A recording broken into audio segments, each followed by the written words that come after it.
Joining me now, I have Danielle Alvarez, senior advisor for the Republican National Committee and a former Trump 2024 campaign senior advisor. Danielle, good morning to you, and thanks for hopping on early with me this morning. I know on X you said President Trump absolutely crushed the State of the Union. What would you consider to be his biggest win of the night, you think? I think that I loved every piece of last night. I think the American people loved to see every piece of last night. You know, what we wanted to hear and expected to hear was the president to talk about his wins on the economy, his wins in his first year in office, and certainly lay out his vision ahead.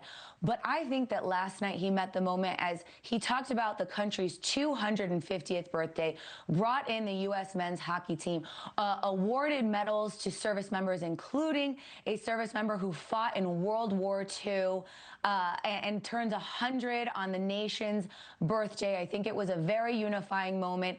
And that is a simple fact because even Democrats stood and applauded last night. It was a great win for the president. Yeah. I think there were a lot of moments produced in that he knew the country could rally behind, especially there in the very beginning.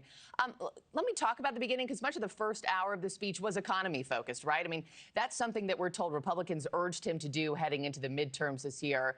And let me play some sound, because the president blamed Democrats for inflation, but says the economy is currently roaring. Take a look. The Biden administration and its allies in Congress gave us the worst inflation in the history of our country. But in 12 months, my administration has driven core inflation down to the lowest level in more than 5 years.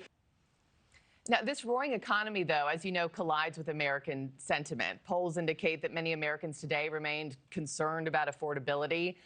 When do you think feelings will catch up with Trump's messaging, Danielle? The president laid out an honest picture last night. It's very important to point out that it took 4 years of Democrat failures and Democrat policies to get us into the hole that the country was in when the president took office. In just a short year, we're seeing key economic indicators show that our country is performing better. Of course, as you just mentioned, the very important thing is that we feel that at our kitchen table. What we've seen through this president, what Secretary Bessent has said, is that it is about this time, Q1 and Q2 of this year, that we'll start seeing the benefits of the one big beautiful bill, the working family tax cuts, no tax on tips, no tax on overtime, no tax on Social Security. Of course, we're seeing other great policies like most favored nation drug pricing and Trump RX. We saw the president announce new policies for this year. And all of that will be critically important because those economic indicators certainly mean much, but we need to make sure that the American people feel it in their wallets. It's been just one short year of the president, but a great success. And as I mentioned off the top, you helped the president win re-election during a fierce campaign. How much will last night's speech move the needle for Republicans as Democrats look to chip away at his support? 7 months to the midterms now. Last night is definitely a table-setting moment.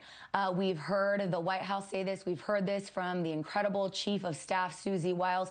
President Trump is our secret weapon. President Trump is going to get out there and campaign like it's 2024.